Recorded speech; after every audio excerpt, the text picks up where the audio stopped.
The Story the Doctor Told by Harle, Oren, Cummings. Recording by Peter Yearsley. To begin with, let me say that I am not a story-teller, neither can I make fine phrases, nor coin strange words which shall delight the ear. I am only a country doctor, getting well along in years, and I write this tale only because I promised Richard Crewe so to do, as I held his feverish hand while he lay and tossed in pain, and prayed for a death that would not come.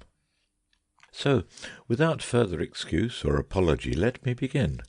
Richard Crewe was the only son of Sir Davies Crewe, distinguished as artist, soldier, and scholar.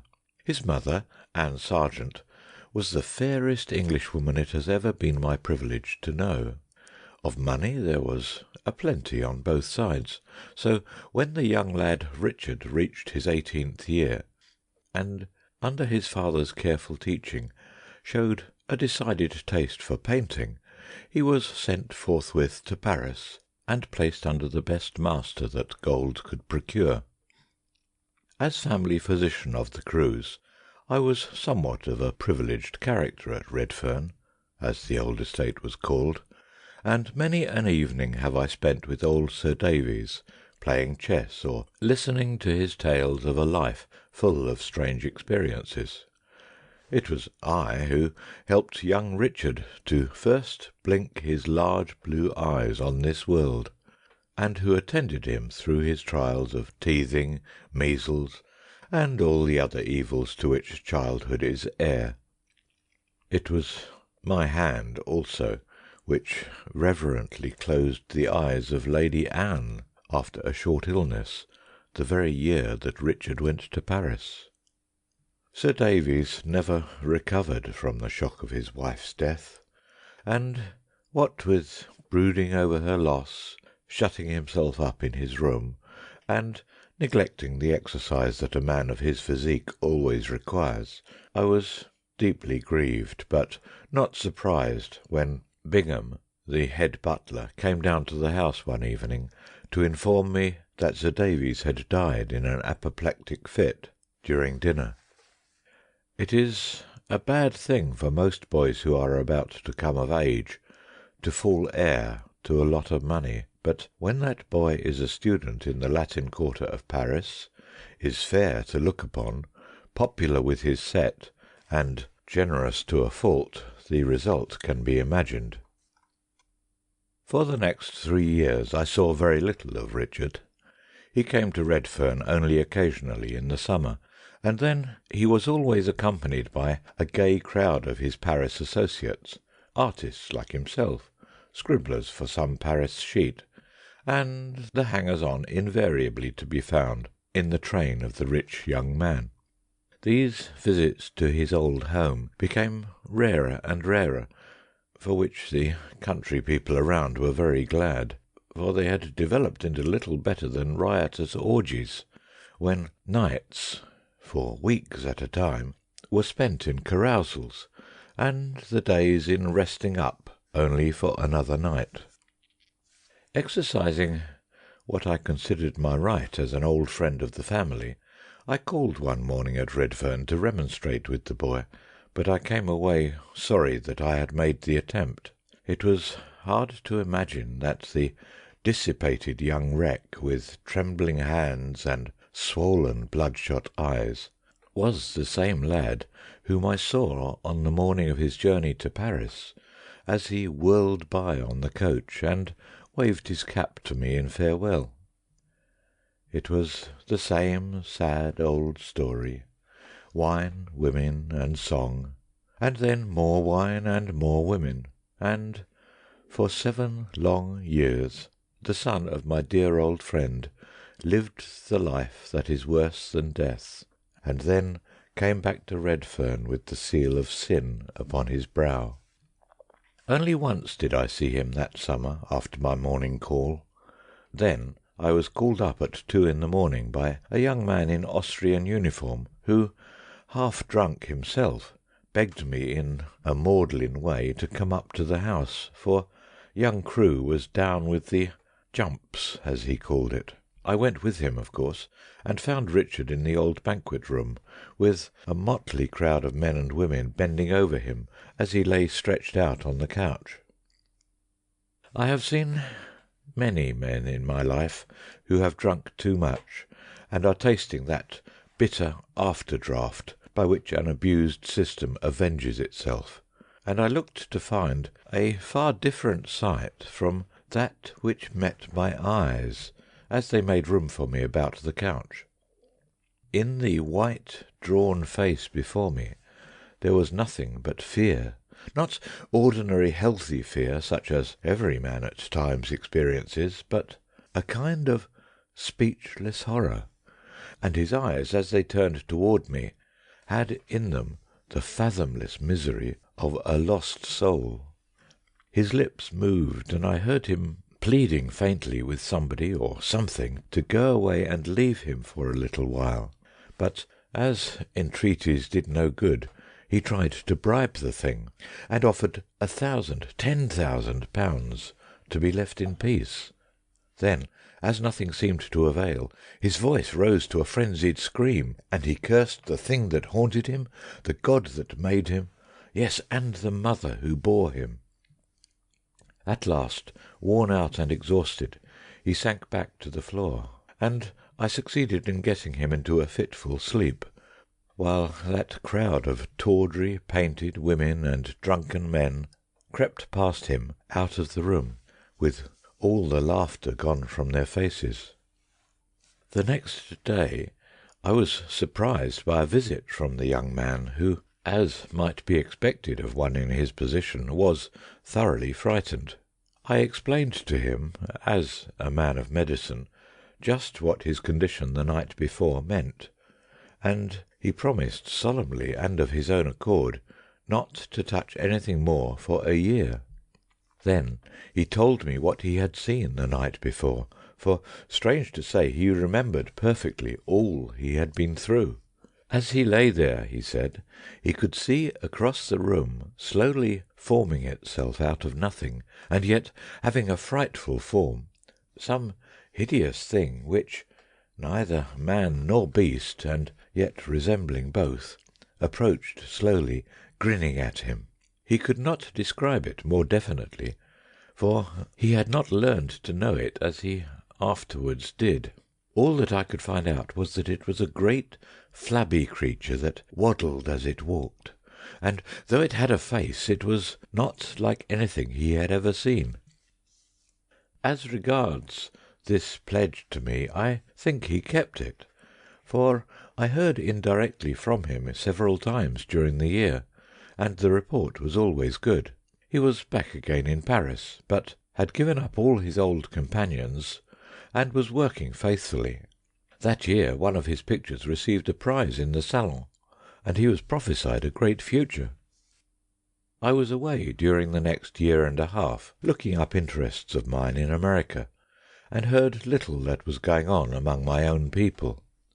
On the evening of my return to our village, therefore, I was surprised to see the big house at Redfern gaily illuminated, and was told by the servants that there had been bad doings up at the hill for many a day.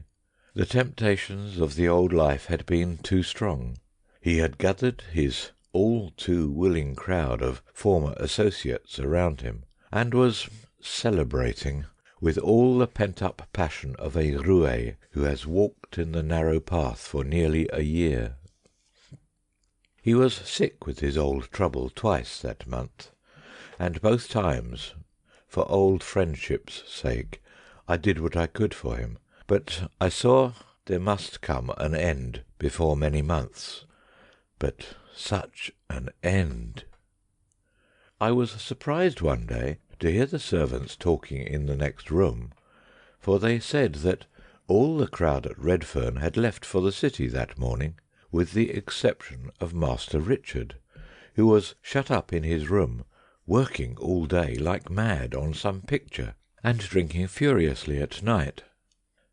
The end of it all came one night 2 weeks later, about 10 o'clock in the evening, when one of the maids came down to my house, white and trembling, to tell me that Master Richard was down with the horrors again, worse than ever, and would I please come up as quick as possible?" I hurried on a hat and coat, and followed her up the hill. As we turned in at the little gate in the garden, I was startled by a shriek so terrible that I turned to the trembling maid questioningly. "That's the way he's been at it for an hour, sir," she whispered, and her teeth chattered as she spoke, though the night was not cold. She left me at the door of his room, and I went in alone. At first I could see nothing, for the light was turned down, but from the bed there came a low moaning noise. Then suddenly the clothes were thrown aside, and, God help me, I saw a face the like of which I pray I may never see again. I have doctored many men in my time, and I have seen some sights that are not nice to think about, but never have I seen such nameless horror, such uncontrollable fear, as looked at me from the eyes of that man. He stood there for a moment gibbering and making strange noises like a beast, and then, jumping from the bed, he ran to a piece of canvas standing against the wall and covered by a thick drapery. He pulled the cover aside a little way and peeped fearfully behind. Then, in a very paroxysm of terror, he ran shrieking and screaming to the bed. He buried himself under the clothes, and I could hear him sobbing and moaning again, as when I first came in. There is to me something inexpressibly pitiful in the sight of a man in tears, and yet I had to stay there for 3 mortal hours and watch that man. Always the same programme: the look behind the drapery, and then that horrible fright, which in a few minutes was followed by another look. Toward 2 in the morning he quieted down suddenly, and I went and sat by the bedside, trying to soothe him to sleep, but he wanted to talk. "I am almost done for, doctor," he whispered, "but I have finished it, and it has finished me. I have lived a bad life, a very bad life, but on the canvas behind that drapery is the thing God sent me to avenge my wasted life, and when I am gone, and you see what it is that I have lived with for the last 2 years, you will believe me when I say that I do not fear the terrors of any hell hereafter." He broke off suddenly and glanced fearfully about the room, but, as if reassured by the pressure of my hand, he continued, "I lived straight for over a year after the pledge I made you the night of my first trouble. I left all the old companions and worked hard. You saw the notice of my picture?" he asked eagerly, and I nodded. "During that year I met a woman who was the very type of all that is pure and innocent, and I even dared to think that some time after I had lived down my frightful past, I might make her my wife. But one day, as I was straining my eyes to catch the last light of the fading afternoon, I chanced to glance over the canvas, and, my God, there, creeping out of the darkness, was that hideous thing. I was unconscious for several hours, but when I came to myself I consulted the best physician in Paris, and was under his care for over a month, but it was of no use. Since that day it has followed me everywhere, day and night. I tried to drown it in drink, and it only came the oftener. Then I sent the crowd home, and resolved to paint a likeness of the thing to have always with me, so as to accustom myself to it, but it was too awful." His voice trailed off into a shuddering whisper. I tried to turn his thoughts to pleasant things, and at last he began to talk of his childhood, and how he used to ride about the country in the little pony chaise with his mother, and the children of the village called him young Master Dick. Then even as I watched him, I saw creeping into his face again that nameless horror. The pupils of his eyes grew larger and larger, till you could scarcely see the blue. The sweat of fear started from his forehead in huge drops, and in less time than it takes to tell he was again a madman. He jumped to his feet and stood there for a minute, his knees knocking drunkenly together, and his teeth rattling like a pair of castanets, while his eyes stared straight ahead of him at the bare wall. And then he started for the picture again, but he never reached it. God in his mercy spared him the agony of that last look, and he fell forward, one hand clutching the drapery, which went down with him to the floor, and left me staring at the thing it had covered.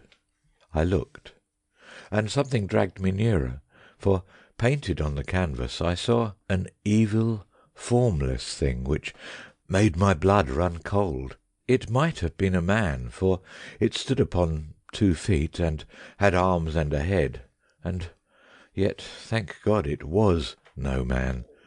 Or it might have been a devil, for if ever an imp of hell looked down from canvas, it must have had a face like that.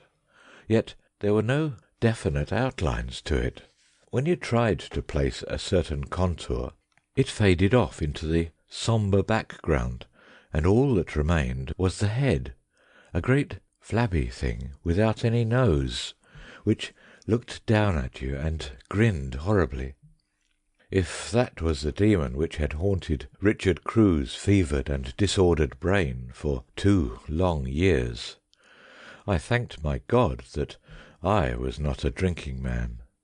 I looked again and could not turn my eyes away. Then, as I looked, I felt that indescribable sickening fear coming over me that I had read in the dead man's eyes. The grinning thing seemed to be moving slowly. I could see the rocking motion of the body as it waddled towards me. By a mighty effort of the will I tore myself from the spot, and seizing a French duelling sword that hung on the wall, I hacked and cut that leering face till only an empty frame remained, with a few clinging shreds of tattered canvas. End of the story the doctor told.